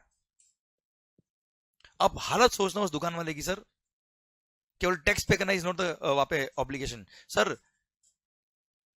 उस सर्विस पे रेट ऑफ टैक्स कितनी बेटा? भाई चाय पे रेट ऑफ टैक्स क्या है? उस दुकान वाले को क्या पता बेटा? आप सोचो ध्यान से। उसने स्टेशनरी परचेज करी अंदर स्टेशन से बेटा, साइड में, रोड साइड से होता है ना सर, कई सारे लोग खरीदते हैं सर। बिजनेस का एक्सपेंस क्लेम किया, उस स्टेशनरी पे रिवर्स चार्ज में टैक्स पे करो साहब। मतलब एक एक एक्सपेंस, और वो भी मंथली बेस पे सर। मतलब आप उस दुकान वाली की हालत समझिए, उसने कोई भी खर्चा अगर अनरजिस्टर्ड पर्सन से किया है तो सर उस पे केवल टैक्स पे नहीं करना, टैक्स किस रेट से पे करना, वो सर्विस और गुड्स टैक्सेबल है कि नहीं ये निकालना सर, किस रेट से टैक्स पे करना, उसका एचएसएन कोड क्या है ये निकालना। और पता है सप्लायर रजिस्टर्ड नहीं होता है सर, रेसिपिएंट अगर रजिस्टर्ड है और उसने टैक्स इन्वेस्ट इशू नहीं किया होगा तो रेसिपिएंट खुद पे टैक्स इन्वेस्ट भी इशू करना पड़ता है बेटा इसमें। मतलब एक काम करेगा, दुकान तो बंद करेगा बेटा पहले तो, और फिर जीएसटी पे करने जाएगा बेटा। हाँ है ना भाई, क्या प्रैक्टिकली पॉसिबल था ये? इसलिए सर बीच में एक अमेंडमेंट किया, उसमें मॉनिटरी लिमिट लगाई, फिर इस सेक्शन को डिलीट कर दिया, इनएप्लीकेबल कर दिया बेटा दिसंबर 2017 में, अक्टूबर 2017 में सर। जुलाई में जीएसटी आया बेटा, अक्टूबर में एक मॉनिटरी लिमिट लगाई सर और उसको इनएप्लीकेबल कर दिया बेटा। और उसके बाद नेक्स्ट ईयर 2018 के अंदर अमेंडमेंट करके बोला क्या कि now it will be applicable only for registered category of sir notified category of registered person. और वहां पे रजिस्ट्रेशन, वहां पे नोटिफाई किया किसको? केवल बिल्डर को बेटा। बात समझ में आ रही है यार? ये सेक्शन भयंकर था सर जब जीएसटी नया नया आया बेटा। अरे कुछ समझ में आ रहा कि नहीं आ रहा भाई? ये कब से एप्लीकेबल नहीं हुआ बेटा? कब से इनएप्लीकेबल हुआ बेटा? ये आवाज नहीं आ रही हो? अक्टूबर 2018 से ही 17 से ही बेटा। अब एक और चल बात याद आ गई तो एक बता देता हूं मैं आपको। अब ये क्यों बताता हूं मैं आपको बातें सर, कैसे काम आती है बातें। मेरा छोटा ब्रदर रोहित, मेरे पापा के जीएसटी रिटर्न वो फाइल करता है। अब सर बात को समझना, उसके रिटर्न फाइलिंग में कुछ एक एरर हो गया था किसी मंथ में, नेक्स्ट मंथ में उसने करेक्शन भी कर दिया, सब हो गया, पर वो पॉइंट इतना बड़ा था कि सर वो ऑडिट पैराग्राफ में, ऑडिट में रिपोर्टिंग हो गया सर। ऑडिट मतलब जीएसटी की इंटरनल ऑडिट बेटा, जीएसटी ऑफिसर्स भी ऑडिट करने आ सकते हैं एसएससी के यहाँ पे सर। क्लियर, ऑडिट का नोटिस आ गया साहब। हमारे पापा तो एकदम स्मूथ बिजनेस करने वाले, कोई गड़बड़ नहीं करते सर। उनका तो रिटर्न मतलब मंथ एंड हुआ, नेक्स्ट डे रेडी है सर। क्लियर, और उनके नोटिस आ गया तो रोहित को देखे ऐसे, अबे वो हालांकि तुम सीए नहीं बने तब तक मेरे को नोटिस नहीं आया, तुम सीए बनने के बाद नोटिस मेरे को आ रहे। पहले काम अच्छा होता था मेरा इससे। तो साहब रोहित ने बोला टेंशन मतलब पापा हो जाएगा काम, ठीक है। अब वो ऑडिटर आए, आप समझना सर। और अब पापा का बिजनेस, अच्छा हम कोई पापा का जो बिजनेस है वो एक लिमिटेड लेवल पर है सर। और एक उदयपुर भी नहीं, उदयपुर के पास में एक टाउन है फतेहनगर, जहां की पॉपुलेशन 15,000 है सर, वहां से मैं बिलोंग करता हूं। अब सर वहां ऑडिट टीम आई, ऑडिट टीम मतलब 2 लोग आए सर। सर अब समझना, उनको भाई साहब एकदम वीआईपी ट्रीटमेंट देना है। अब रोहित सर कर लेता, अपने से तो ना हो पाता है। उसने रोहित ने कार वार लाके और सब ले आया, सब उनको हमारे ऑफिस ले आया, पापा के ऑफिस। मैं भी आ गया, पापा ने कहा तेरे को भी आया रहना है बस। उनका ठीक है सब। अब सर सुनना ध्यान से, वो छोटे से टाउन में जिसकी पॉपुलेशन 15,000 है मैक्सिमम, वहां पे वो ऑफिसर क्या बोल रहा है साहब, उसको कोई पॉइंट मिला ही नहीं। वो तो एक रिटर्न में एरर था, वो रेक्टिफाई भी कर दिया और कोई हेड था नहीं, पर उनको कुछ ना कुछ पॉइंट निकाला सर। दूर से आया सर, 400 किलोमीटर दूर से ऑडिट करने बेटा सर। अब क्या करे, तो कुछ मिला नहीं। अब वो ऑडिटर भी जो था ना सर, उसकी एज होगी लगभग 52 ईयर्स के आसपास, कुछ 50-52 साल की होगी कुछ सर। और एक उसका जूनियर था साथ में। बोलता सर आपने वो रिवर्स का टैक्स तो पे किया नहीं। ये बात कर रहा हूं मैं 2021 की, शायद 2021 में था मोस्टली ऑडिट का टाइम। मैं पास में बैठा था, मैंने कहा कौन सा रिवर्स सर? बोला ये देखो आपके खर्चे रिवर्स सेक्शन में 94। उसको नहीं पता था मैं कौन हूं सर।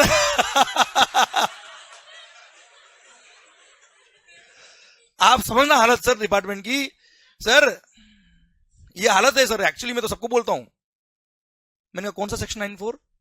बोला पता नहीं पड़ता है। और अनरजिस्टर्ड परचेज किया आपने? मैंने कहा अच्छा, क्या लिखा उसके अंदर सर? बोला अगर आपने अनरजिस्टर्ड परचेज किया है, टैक्सेबल सप्लाई है, आप रजिस्टर्ड पर्सन हो, आपको टैक्स पे करना पड़ेगा। मैंने कहा कब पढ़ा आपने ये? बोला आप क्या कैसी बात करते हो ऑडिटर से, आपको समझ नहीं आता। मैंने कहा आपको क्या पढ़ाई नहीं करते डिपार्टमेंट वाले क्या? बिल्कुल बेवकूफ हो गया आप लोग। मतलब आपकी ट्रेनिंग नहीं होती है क्या? आपके बॉस को फोन लगाओ एक बार पहले तो आप। बोले क्या? मैंने कहा बिल्कुल भी नॉलेज नहीं आपको, बिल्कुल भी सर। और actually these are the words, दिमाग खराब हो गया उनका सर। मैंने कहा आप बिल्कुल पागल हो गए क्या? 13 अक्टूबर 2017 का नोटिफिकेशन आया, ये एप्लीकेबल नहीं है सेक्शन 94। आपको बिल्कुल भी आइडिया नहीं है क्या? क्या पढ़ के आए आप और ऑडिट कर रहे हो आप? आज तो मैं यहां बैठा हूं, मैं नहीं बैठा होता तो। और इस 15,000 के गांव की पॉपुलेशन के अंदर जितनी दुकान वाले हैं, उनको सेक्शन 94 पता है क्या? सोचो आप, किसी और दुकान में जाते क्या करते हैं लोग? वो बेचारा दुकान वाला, समझना बात को ध्यान से, वो तो सर जीएसटी डिपार्टमेंट या कोई भी डिपार्टमेंट के ऑफिसर अगर आ जाए तो हाथ जोड़ के बैठता है सर। वो सर ऐसे हैरेस करते हैं लोग, क्यों? आते ही नहीं इनको। और क्यों? क्योंकि हम इनके सामने हाथ जोड़ के बैठते sir. And everybody can not afford CA यार, आप समझना ध्यान से। छोटा सा ऑडिट वाला आया, कोई सीए थोड़ा आके बैठेगा दुकान पे यार। वो तो ठीक है अपनी दुकान थी सर। अरे हाँ है ना, ये हालत है सर इनकी, एक्चुअल हालत है सर। ये वीडियो में बोल रहा हूं, यूट्यूब पे भी जाएगा लेक्चर सर। आप समझना ये, और ये मैं आपको इसलिए बताया कि आपकी नॉलेज आना चाहिए सर। ये ऐसे काम आता है, मतलब नॉलेज कभी भी आपका वेस्ट नहीं जाएगा सर। सर उसकी हालत खराब हो गई, आधे घंटे में ऑडिट खत्म हुई, भाग गया वैसे। मैंने कहा बैंड बजा दूंगा, ध्यान रखना अगर ऐसी बात करती। और मैंने कहा 2 बिल पकड़, इसमें पॉइंट लगा दे कि बिल में वो जीएसटी नंबर नहीं लिखा हुआ, ये नहीं लिखा हुआ, चल तेरा 5,000 रुपए रिकवरी हो गया, निकल यहाँ से फटाफट। क्लियर, मैंने कहा आधे घंटे ज्यादा बैठ गया अगर तो इधर रिकॉर्ड करके डालूंगा, सब तरफ में ध्यान रखना सर। मतलब ऐसी हालत खराब है सर इनकी, लिटरली खराब है सर, लिटरली खराब है सर हालत। क्लियर, और सर पढ़ते ही नहीं है, जरूरत ही नहीं इनको पढ़ने की। क्यों? इनको पता सामने वाले को कुछ भी नहीं आता है सर, और आता भी होगा तो इनके सामने डरेगा सर, बोल नहीं पाएगा। समझे मेरी बात? वो तो सर ठीक है, हमारे फॉर्म के अंदर सारा काम एक नंबर में होता है और सारा काम हम ट्रांसपेरेंटली कर रहे हैं, कोई टैक्स चोरी नहीं करते सर। क्लियर, इसलिए इसलिए किसी से डरते नहीं सर हम। सर बात समझ आ रही, पर पॉइंट ये है मेरा आपसे कि सर आपको ढंग से पढ़ना क्यों जरूरी, समझ में आया सर? कौन सा पॉइंट कहां कैसे काम आएगा आपको समझ में आ रहा है sir? Clear, that's why sir, मतलब केवल आप बुक में लिखा उसको याद नहीं करने का, थोड़ा प्रैक्टिकली समझो चीजों को कि हो क्या रहा आखिर। क्लियर, ये सेक्शन 94 जब नया नया आया था ना सर, तो सर हर बिजनेसमैन डर गए थे सर, हर बिजनेसमैन, क्योंकि मैंने तो हर जगह जा जाके कॉन्फ्रेंस दी थी बिजनेसमैन के लिए सर, सेमिनार लिए थे, जीएसटी डिपार्टमेंट की तरफ से भी गया था मैं और सीए इंस्टीट्यूट की तरफ से भी गया था कई सारी जगह, और सर वहां पे तो सर हर बिजनेसमैन की हालत खराब थी सेक्शन 94 को लेके, इसलिए तो 13 अक्टूबर को हटाया सर इसको। समझा मेरी बात? क्लियर, जब जीएसटी नया नया तो एक मॉनिटरी लिमिट लगाई इसमें, फिर 13 अक्टूबर को हटा दिया सर सेक्शन को ही। Clear, you got my point sir? Reason इतना भारी था सर इसका, वरना तो हर बिजनेसमैन परेशान हो जाता सर। और आप देखिए छोटे छोटे बिजनेसमैन जो होते हैं वो तो ईयर एंड पे एडजस्टमेंट करते हैं, कुछ ना कुछ छोटा मोटा टैक्स बचाने के लिए करते ना सर। क्लियर, अब उस पर सेक्शन 94 अगर होता तो सारा खर्चा 94 का, मतलब सर अगर रिवर्स चार्ज होता तो सारा मार्च में टैक्स पे करता वो, ऐसा मतलब सारी चाय मार्च में पी रहे, सारा स्टाफ वेलफेयर एक्सपेंस मार्च में ही किया है। समझा मेरी बात सर? इसको सेक्शन बहुत भारी था सर, ठीक है, अभी तो केवल बिल्डर्स के लिए एप्लीकेबल है। क्लियर, पॉइंट समझ में आया आपको मेरा? ये आवाज नहीं आ रही हो? डन, ये था section number 9, sub section number 4, और बोलता है क्या? Government is the power to notify certain goods और सर्विस और बोथ, और नोटिफाइड कैटेगरी ऑफ गुड्स और सर्विस और बोथ अगर परचेज करी किसने? बिल्डर ने, जो रजिस्टर्ड है जीएसटी में। क्लियर, किससे? अनरजिस्टर्ड पर्सन से, तो ऐसे केस में रिवर्स चार्ज है और रेसिपिएंट लायबल होगा टैक्स पे करने के लिए सर, हाँ है ना भाई? आइए sir section number 9 sub section number 5।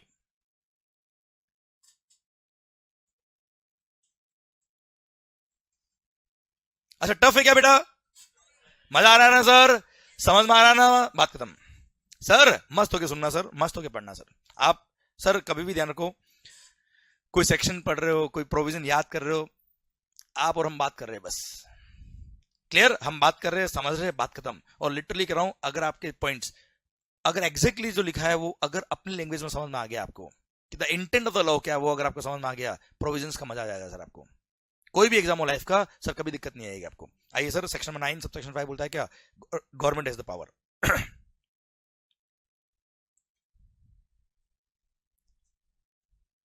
Government is the power. और एक बात ध्यान रखना बेटा, अगर आप में नॉलेज है ना सर, अगर आप में नॉलेज है और आपने मेहनत करी हुई सर, तो लोग आपसे डरेंगे सर, आप किसी डरोगे नहीं सर। रोहित मेरे को पीछे से इशारा कर रहा है, तू क्या बात कर रहा है, तू रुक जा थोड़ी देर। क्लियर रोहित, मैंने कहा तू रुक जा, अभी इनके हालत कर। आप समझो बात उनकी ऑफिसर की नहीं थी, वो ऑफिसर्स गलत नहीं थे सर, गलती गवर्नमेंट की सर। वो क्या कर रही है आप समझो, वो देश के बिजनेसमैन को तो परेशान कर रही है ना सर, ट्रेनिंग नहीं दे रही सर। हम बैठे ना सर, सर ट्रेनिंग देने के लिए sir, they should appoint us. Clear, पर सर पॉइंट क्या है, ट्रेनिंग भी देते पर ये लोग टाइम ही नहीं सर इनके पास, ऑफिसर्स के पास रिवीजन करने का, पढ़ाई करने का टाइम ही नहीं सर इनके पास, करप्शन के अलावा टाइम क्या इनके पास सर? कुछ ऑफिसर्स बता, बाकी सब सही होते सर, कुछ लोग अच्छे नहीं होते सर। पर हाँ सर, नॉलेज अगर आपके पास है तो हमेशा आपकी जीत ही होगी सर, हमेशा।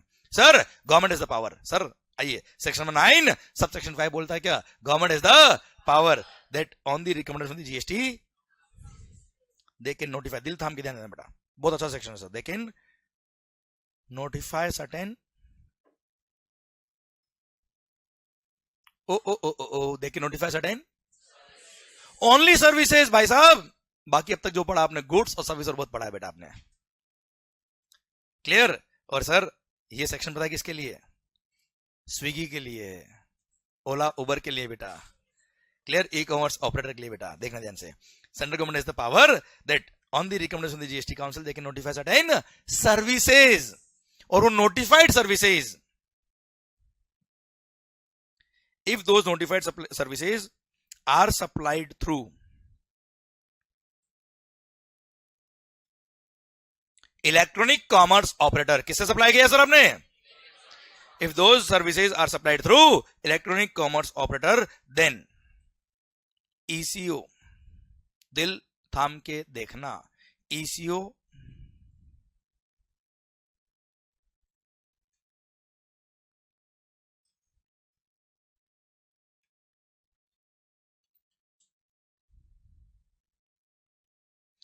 ECO shall be liable to pay GST and ECO shall be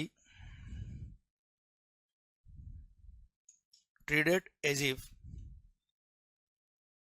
ECO is the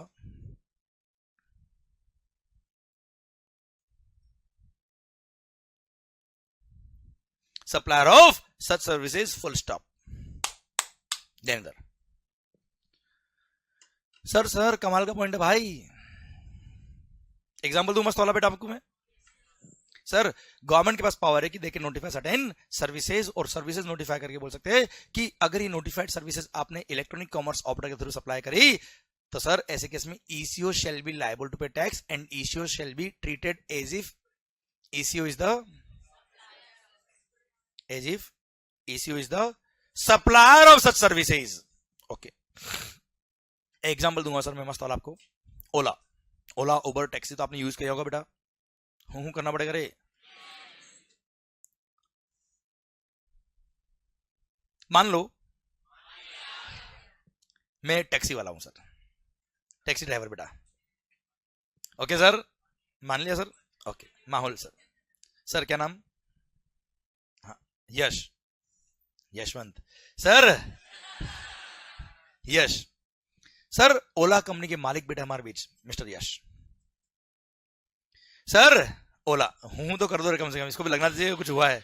sir Ola company के मालिक बेटे हमारे बीच मिस्टर यश. सर ये टैक्सी ड्राइवर यशवंत, इसकी टैक्सी लिस्टेड है कहां पर? सर ओला पर. ओला पे मेरी टैक्सी लिस्टेड है सर, रजिस्टर्ड है सर. क्लियर? अब साहब आप पैसेंजर लोग हूं तो करो भाई. हम है राही प्यार के, है ना बेटा. मैं पकाने लग जाऊंगा अगर आपके ऐसे हूं नहीं आया ढंग से तो बेटा. सर आप कौन हो बेटा? पैसेंजर्स. अब आपको अंदर ही से कहा जाना बेटा चर्च गेट. क्लियर? आपने ओला ऐप ओपन करी बेटा, एकदम नियरेस्ट टैक्सी मेरी सर. अभी देख लो आप सर टैक्सी लेके पहुंच गया आपके पास. क्लियर?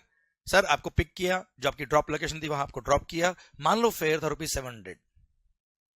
ओके सर मैं टैक्सी ड्राइवर बेटा, आपने 700 रुपए या तो मेरे को दिए होंगे या ओला मनी से ओला को पे कर दिए होंगे, या credit card debit card online जैसे पे करना होगा आपने पे कर दिया. अब मेरा क्वेश्चन आपसे ये है,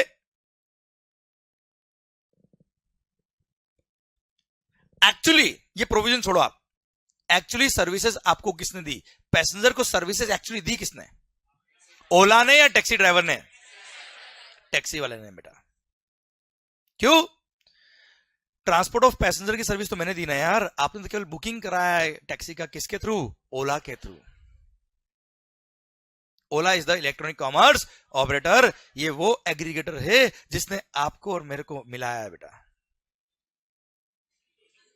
this model of business is called aggregator model of business बेटा. हाँ है ना भाई? क्लियर? अब सर ऐसे केस में एक्चुअली सप्लायर टैक्सी ड्राइवर है, एक्चुअली रेसिडेंट आप लोग हो. ये तो एक इलेक्ट्रॉनिक कॉमर्स ऑपरेटर है, एग्रीगेटर है साहब. आप देखो सर एक्चुअली सर्विस सप्लायर कौन बेटा है? टैक्सी वाला. क्या आपको इसको देख के लगता है ये टैक्स पे कर पाएगा? नहीं मतलब क्या है सर ये बड़ा अनऑर्गेनाइज सेक्टर है बेटा, है ना. हर इंडिविजुअल टैक्सी वाले होते हैं बेटा, वो लोग जीएसटी में रजिस्ट्रेशन कराए, रिटर्न फाइल करें, कितना डिफिकल्टी होगा उनके लिए सर. इसलिए गवर्नमेंट ने ओला को बोला तू तो बड़ा आदमी भाई, for the purpose of GST you will be treated as if you are the supplier of such services and you shall be liable to pay GST. हाँ है ना भाई? क्लियर? और वहां बोल दिया कि पूरे 700 रुपए कौन टैक्स पे करेगा भाई? ओला टैक्स पे करेगा बेटा. अब भले ही वो 700 रुपए आपने मुझे दिए हो, वो 700 आपने ऑनलाइन पे किए हो, कैसे भी पे किए हो, वी डोंट केयर. एंटायर 700 के लिए Ola will be treated as if Ola is the supplier of such services बेटा. हाँ है ना भाई? क्लियर? डन. एक मिनट, रेसिपिएंट ऑफ सर्विस कौन है बेटा इसमें? पैसेंजर्स. क्या पैसेंजर टैक्स पे कर रहे हैं क्या? इसलिए इसको रिवर्स चार्ज मैकेनिज्म नहीं बोलते. This is not RCM, this is forward charge mechanism, normal FCM. और भाई नॉर्मली जीएसटी में टैक्स कौन पे करता है? सप्लायर, उसको बोलते हैं फॉरवर्ड चार्ज मैकेनिज्म। और यहां पे सप्लायर कौन है? For the purpose of GST supplier मान लिया है ईसीओ को, तो टैक्स तो कौन पे कर रहा? सप्लायर पे कर रहा। और जहां सप्लायर टैक्स पे करता है उसको क्या बोलते हैं बेटा? क्या बोलते हैं मालिक? Forward charge mechanism. This is not RCM. Sir दिल थाम के देखना सर, इधर ध्यान दो। सेक्शन नंबर 9 सब सेक्शन 4 में पढ़ेंगे आप, तो वहां क्या लिखा था? All the provisions of the act shall apply to the recipient as if recipient is the person liable to pay GST to the government. As if he is the 9(3) पढ़ना तो बेटा। All provisions of the act shall apply on the recipient as if he is the person liable to pay GST to the government. 9(5) पढ़ना तो बेटा। ECO shall be treated as if ECO is the supplier of such services. मतलब 9(3) और 9(4) में तो केवल उसको एक काम दिया कि you will be treated the person who is liable to pay tax. उसको सप्लायर नहीं बोला, हाँ है ना, उसको एक काम दिया कि तेरे को टैक्स पे करना है और तू रेसिपिएंट टैक्स पे कर रहा है, इसलिए रिवर्स चार्ज मैकेनिज्म बोलते बेटा। पर ईसीओ को तो पूरा का पूरा सप्लायर बना दिया। ईसीओ को क्या मानेंगे बेटा? सप्लायर है वो। क्लियर? और जो प्रोविजन सप्लायर पे लगते हैं वो सब उस पर भी लगेंगे बच्चों। क्लियर? पक्का? डन। और हाँ, 8% देयर आर ओनली 4 सर्विसेज। कितनी बेटा? वो कौन कौन सी, वो मैं अभी आपको नहीं पढ़ा रहा। ये सेक्शन 9(3), 9(4), 9(5 ये तीनों में एक साथ पढ़ेंगे। कहां? चैप्टर नंबर 7 के अंदर डिटेल के अंदर बात करेंगे, पर मैक्सिमम मैंने कॉन्सेप्ट आपको समझा दिया बेटा इसका। क्लियर बच्चों? Swiggy is also one of the point, है ना। goibibo.com, makeMyTrip.com is also covered here, hotel accommodation. And urbancompany.in, urban company ना, अर्बन कैब जिसका नाम था बेटा है ना, हाउस कीपिंग सर्विसेज। ये 4 सर्विसेज यहां नोटिफाइड है, डिटेल में बात करेंगे वहां बाद में हम। पर हाँ, केवल सर्विसेज बेटा यहाँ पे, और वो भी सारी नहीं, केवल 4 नोटिफाइड सर्विसेज। हाँ है ना बच्चों? क्लियर? पक्का? माहौल? डन। सर ये सेक्शन 9(5) भी खत्म होता है। अब आई होप पॉइंट समझ में आ रहा है आपको। अरे यस या नो? पक्का बच्चों? ये सेक्शन 9 खत्म होता है। अब ये पूरा सेक्शन 9 खत्म हो गया सर। अब ध्यान मेरी तरफ पूरा सर आपका, ये था पूरा charging section. Section number 9 sub section 1 में रिपीट कर रहा हूं सर, ध्यान देना बच्चों। CGST shall be levied on intrastate supply of goods or service or both except alcohol liquor for human consumption at the rate notified by the government to be at the rate notified by the government on the recommendation of the GST council, but not more than 20% of what value of such goods or service or both, and it shall be payable by a, याद आ गया ना word? Clear? Taxable person का meaning याद आ रहा है बेटा आपको? ठीक है सर। सेक्शन नंबर 9(2) बोलता है क्या सर? 5 गुड्स, पेट्रोलियम गुड्स याद आया बेटा? 5 petroleum crude, high speed diesel, motor spirit, common known as petrol, aviation turbine fuel और नेचुरल गैस। ये 5 गुड्स ऐसी जिसपे जीएसटी लगेगा, but from a date to be notified by the government on the recommendation of the GST council, जब तक notify नहीं हुआ। तो 6 गुड्स हो गए जिसपे जीएसटी नहीं लगता है, लेवी नहीं होता है बेटा। कौन कौन सी? Alcohol liquor for human consumption और ये 5 गुड्स पेट्रोल वाली बेटा। क्लियर? घूम लो और झूम लो। सर सेक्शन 9(3) आरसीएम बेटा। क्लियर? रेसिपिएंट लायबल होगा नोटिफाइड गुड्स और सर्विस और बोथ के लिए बेटा। क्लियर? सर सेक्शन 9(4) बिल्डर के केस में बेटा रिवर्स चार्ज लगेगा अगर उसने अनरजिस्टर्ड से परचेज किया नोटिफाइड गुड्स और सर्विस और बोथ बेटा। Clear? Section 9(5) ECO, Ola Uber वगैरह केस में बोल दिया क्या? Ola Uber will be treated as if they are the supplier of such services, और केवल 4 सर्विसेज नोटिफाइड है सर। गुड्स नोटिफाइड नहीं है। अमेजन की बात नहीं कर रहा मैं आपसे बेटा, फ्लिपकार्ट की बात नहीं कर रहा मैं आपसे, मीशो की बात नहीं कर रहा मैं आपसे बेटा। Clear?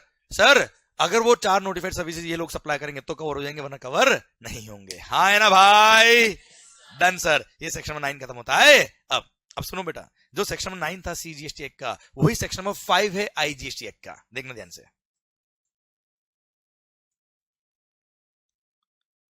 Section number 5 sub section. ओ भाई इधर उधर मत देखो बेटा, 1 मिनट खत्म हो रहा है सर।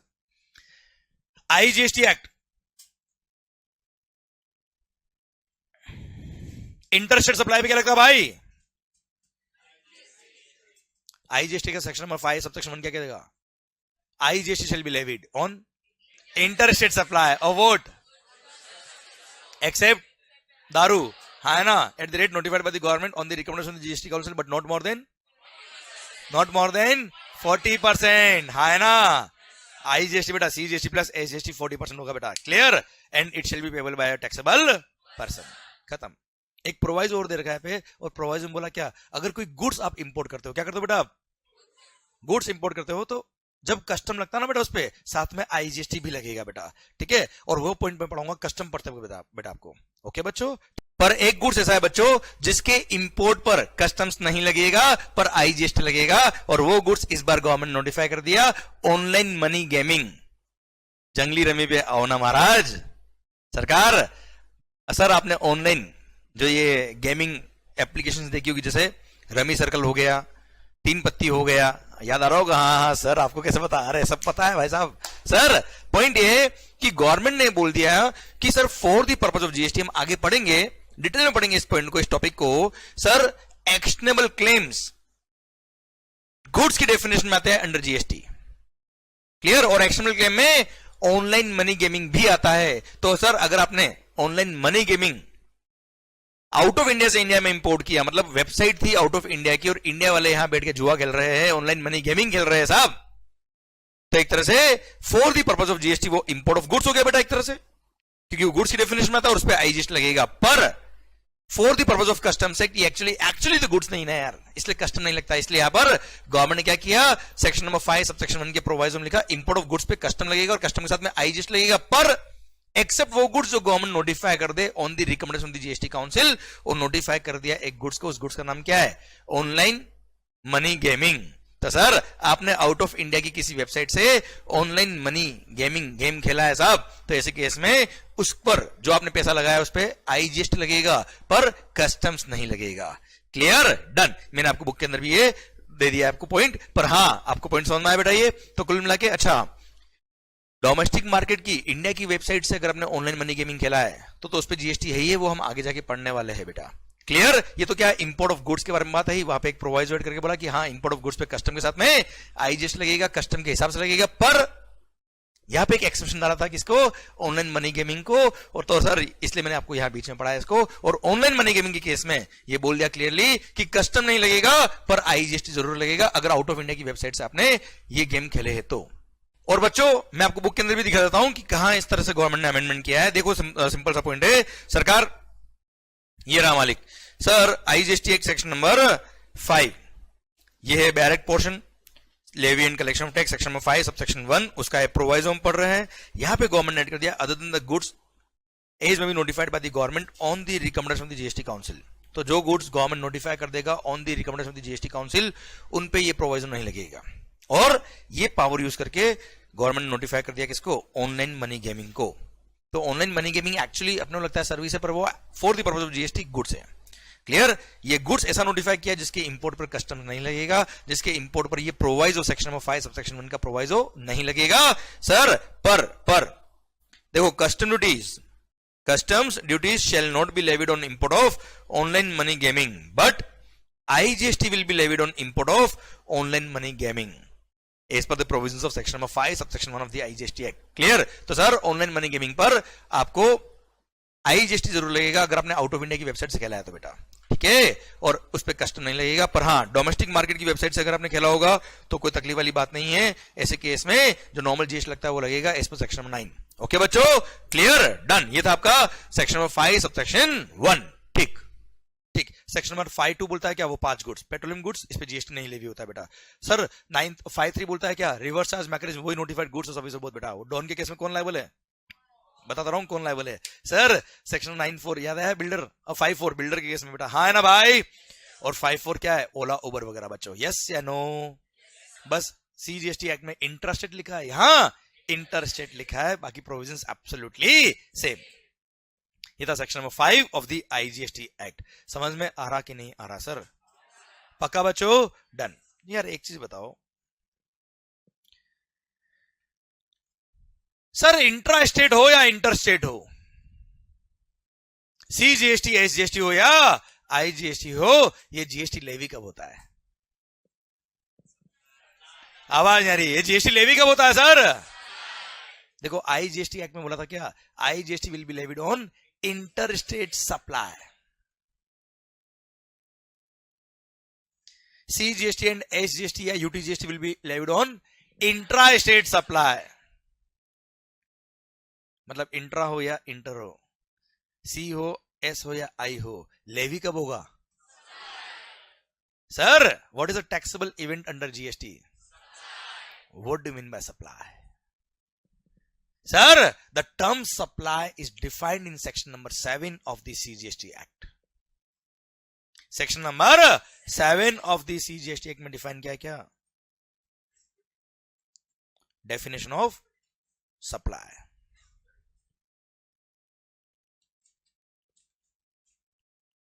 ओ भाई, सेक्शन नंबर 7, एक मिनट. पता है, अगर जीएसटी का सबसे इंपॉर्टेंट कोई टर्म है, अगर जीएसटी का सबसे इंपॉर्टेंट कोई डेफिनेशन है, अगर जीएसटी का सबसे इंपॉर्टेंट कोई टॉपिक है, तो वो क्या है? क्यों? टैक्सेबल इवेंट ही सप्लाई है सर. अगर कोई ट्रांजैक्शन सप्लाई के स्कोप में आए ही नहीं, जीएसटी से बाहर. इसलिए the most important term under GST is supply. और हम शुरू कर रहे हैं क्या? The term supply.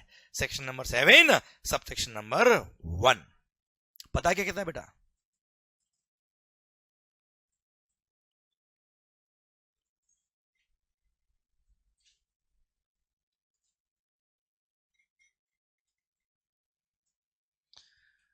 The term supply includes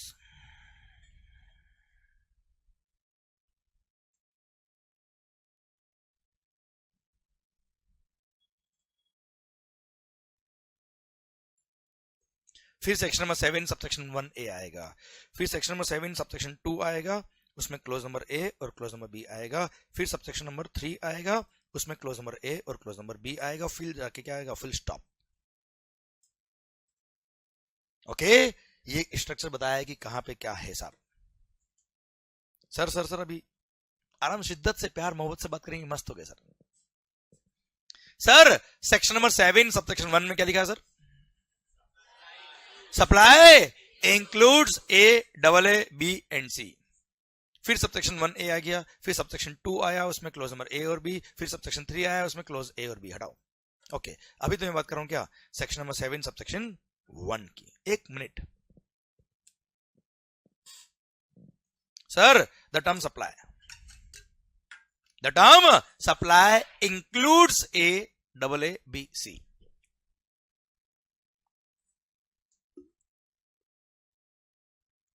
इसका मतलब क्या है?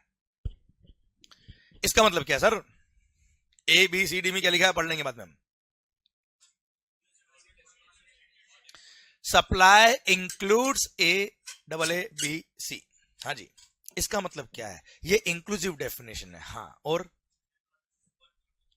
But not limited to. मतलब चलो एक एग्जांपल समझाता हूं. मतलब ये एग्जॉस्टिव डेफिनेशन नहीं है, ऐसा बोल रहे हो ना आप? ये इंक्लूसिव डेफिनेशन है. It is not limited to A, AA, B, C, है ना बेटा? ओके, चलो मैं और अपने इजी लैंग्वेज में बताता हूं मैं आपको. Supply includes A, AA, B, C. अगर यहां पे इंक्लूड्स नहीं होता, यहां लिखा होता क्या? अगर लिखा होता सप्लाई मीन्स, तो क्या होता? Supply means A, AA, B, C. बात खत्म. My life means you. मतलब तुम ही हो. My life includes you. छपाक. तुम भी हो. समझ रहे मेरी बात? Sir my life includes you मतलब तुम भी हो. हाँ है ना? और माई लाइफ मीन्स यू मतलब तुम ही हो. ये फ्लर्ट है बेटा. सच्चा प्यार. ये इंक्लूसिव एग्जॉस्टिव नहीं है. समझ रहे बेटा? It includes ABC, not limited to. है ना बेटा? आपने बोला ना बेटा, माई लाइफ इंक्लूड्स यू मतलब नॉट लिमिटेड टू दिस, है ना? और भी कुछ हो सकता है सर, है ना? बहुत बढ़िया बेटा, बहुत बढ़िया, शानदार. सर यहां तक बात समझ में आ रही बेटा आपको? मतलब sir law makers are so smart, so smart. इन्होंने पता है जब हम A, AA, B, C पढ़ लेंगे ना बेटा, तो आपको एहसास होगा कि सब कुछ कवर कर लिया बेटा. Everything is covered. देखो बेटा, एक्साइज, सर्विस टैक्स, वेट और न जाने कौन कौन से टैक्सेस मर्ज हुए जीएसटी के अंदर बेटा. और कोई भी ट्रांजैक्शन अगर गलती से भी लेवी के स्कोप से बाहर निकल गया, जब लेवी नहीं हुआ, लायबिलिटी तो आएगी नहीं सर. जब लायबिलिटी नहीं आई पेमेंट की बात आएगी नहीं, और अगर पेमेंट की बात नहीं आ रही तो रिकवरी की बात तो आती ही नहीं सर। इसलिए सबसे इंपॉर्टेंट क्या है? लेवी। और जीएसटी लेवी कब होता है साहब? सप्लाई। हाँ है ना मालिक? इसलिए सर आप ध्यान से पढ़ेंगे तो clause number A, double A, B और सी में सब कुछ कवर किया, फिर भी इन्होंने ऊपर क्या लिखा? To be on a safer side. Clear? To be on a safer side इन्होंने सर इंक्लूड्स लिखा ऊपर बेटा। समझ में आया पॉइंट आपको? क्लियर? सर आइए क्लॉज नंबर ए की तरफ बात करते हैं हम बेटा। Supply includes, supply includes. Sir ये पढ़ने से पहले मेरे को अभी बोला था मैंने कि सर जीएसटी जब से आया तब से पता नहीं कौन कौन से टैक्सेस मर्ज हुए हैं ना भाई। तो एक बार पहले मेरे को लिस्ट ऑफ टैक्सेस बनाने, कौन कौन से टैक्सेस मर्ज हुए। सर कल वो वक्त कम था तो मैंने आपको वो लिस्ट बताना था, मेरे को बता देता हूं आपको भी। देखिए सर, हा ये रहा सर, आपके चैप्टर 1 में दे रखा मैंने ये point. Taxes subsumed in GST. अभी सप्लाई का डेफिनेशन 2 मिनट बाद पढ़ेंगे सर, एक बार ये लिस्ट देख लेते सर हम। सर द टर्म, अच्छा आप वहां देख भी लोगे सर, कुछ नहीं होने वाला, इधर ध्यान दो sir. Sir taxes subsumed in GST chapter 1 में दे रखा मैंने आपको बेटा। Central levies subsumed in GST, कौन कौन से सेंट्रल गवर्नमेंट के टैक्सेस मर्ज हुए? Central excise duty and additional excise duty बेटा। कुछ गुड्स पे एडिशनल एक्साइज ड्यूटी भी लगता था, वो सब मर्ज हो गया बेटा। Excise duty under medicinal and toilet preparations act, sir ये भी मर्ज हो गया। अच्छा पहले इन एक्ट में क्या क्या लगता था, कैसे लगता था, वो पढ़ना है क्या आपने को? केवल नाम ध्यान रखना है sir. Okay, service tax, CVD and special CVD क्या था sir? Countervailing duty and special countervailing duty, ये कस्टम में लगता था सर। अच्छा कस्टम ड्यूटी मर्ज नहीं हुआ है, ये कस्टम की वो एडिशनल ड्यूटी जो एक्साइज के बराबर थी, वेट के बराबर थी बेटा, वो मर्ज हो गई जीएसटी के अंदर। और सर ध्यान देना बेटा, कस्टम मर्ज नहीं हुआ बच्चों। देन सेंट्रल सेल्स टैक्स आता है सीएसटी बेटा, and surcharges and cesses in so far they relate to supply of goods and services. ये सेंट्रल गवर्नमेंट के वो टैक्सेस जो मर्ज हो गए बेटा। अब स्टेट गवर्नमेंट के क्या टैक्सेस मर्ज हुए? First state surcharges and cesses in so far as they relate to supply of goods और सर्विस और बोथ। जो भी सप्लाई ऑफ गुड्स और सर्विस और बोथ से रिलेटेड सेस और सरचार्ज थे वो मर्ज हो गए। Then entertainment tax except those levied by local bodies sir. Then taxes on, ये तो खैर आपको पता ही होगा, लॉटरी, बेटिंग, गैम्बलिंग, जुआ खेलते हो ना बेटा आप लोग? हाँ बेटा वेरी गुड सर, आईपीएल चालू हो गया बेटा, अभी सट्टा सट्टा खेलते होगे ना बेटा आप लोग? नहीं बेटा, चलो बहुत बढ़िया बेटा, मैं भी नहीं खेलता बेटा। सर मैं रोज का एक लॉटरी टिकट खरीदता हूँ कि कभी कभी तो एक लॉटरी खुल जाए बेटा। हाँ है ना भाई? सर इन पे पहले क्या था बेटा? टैक्स था, वो भी मर्ज हो गया जीएसटी के अंदर बेटा। पता है लॉटरी टिकट अगर आप परचेज करोगे, बैटिंग गेमलिंग सट्टा खेलते हो बेटा, उस पर जीएसटी लगता है, पता होगा ना अगर आपको तो बेटा? नहीं पता था, अब पता पड़ गया बेटा, अब खेलना बेटा। Okay sir entry tax, all forms and purchase tax merge हो गया। वेट सेल्स टैक्स जो मेजर टैक्स था मर्ज हुआ। लग्जरी टैक्स मर्ज हुआ। टैक्सेस ऑन एडवर्टाइजमेंट्स ये सब मर्ज हो गए। स्टेट गवर्नमेंट के टैक्सेस थे जो सबस्यूम हो गए जीएसटी के अंदर बेटा। Clear? All this taxes got subsumed in GST. केवल सेंट्रल गवर्नमेंट के टैक्स नहीं, स्टेट गवर्नमेंट के टैक्सेस भी मर्ज हुए। क्लियर? तभी तो सीजीएसटी और एसजीएसटी आया। अब जस्ट आपकी नॉलेज के लिए मैंने ये भी लिख दिया कि कौन कौन से टैक्सेस सबस्यूम नहीं हुए, उसके कुछ एग्जाम्पल, तो वो भी ध्यान रखना चाहिए ना सर आपको। फर्स्ट लिखा क्या? कस्टम ड्यूटी बेटा। फिर वो 5 गुट याद आई क्या? वो पेट्रोलियम वाले याद आया क्या बेटा? उन पे भी क्या लगता है? सेंट्रल एक्साइज ड्यूटी बेटा। देखो दारू पे सेंट्रल एक्साइज नहीं था, दारू पे तो क्या था बेटा? पता ही था आपको बेटा। सर पता होगा ना आपको तो बेटा, दारू पे क्या है? स्टेट एक्साइज और वेट है ना, वो मर्ज नहीं हुआ बेटा, है ना? अभी भी वही बिल पे देखते होंगे बेटा आप। चलो सर, हाँ बहुत अच्छा बेटा। Sir central excise duty on 5 petroleum product and tobacco product बेटा। पता है ये टोबैको खाने वाले लोग जो है ना बेटा, टोबैको सिगरेट वगैरह पीते हैं ना बेटा लोग, वो तो बेटा मतलब आप बिलीव नहीं करोगे, इतने अच्छे लोग हैं बेटा, इतना जन कल्याण का काम कर रहे हैं बेटा। आप देखो भाई, हमने 6 गुड्स पढ़ी, घूम लो और झूम लो, उन पे जीएसटी नहीं है, उसमें टोबैको नहीं था बेटा। तो पता है टोबैको और सिगरेट पे तो सर एक्साइज भी लगता है टोबैको और सर सिगरेट्स वगैरह पे सेंट्रल एक्साइज ड्यूटी है बेटा, इस पे जीएसटी भी है, जीएसटी कंपनसेशन सेस भी है। एक बार एक पर्सन मेरे को सिगरेट पीते हुए मिल गया सर, मैंने कहा तू क्यों पीता है सिगरेट, रोने लग गया। बोला सर आपको पता नहीं मैं सिगरेट क्यों पीता हूं। मैंने कहा रो क्यों रहा है भाई। बोला गम भुलाने के लिए पी रहा है क्या। बोला नहीं उसके लिए तो दारू पीता हूं मैं सर।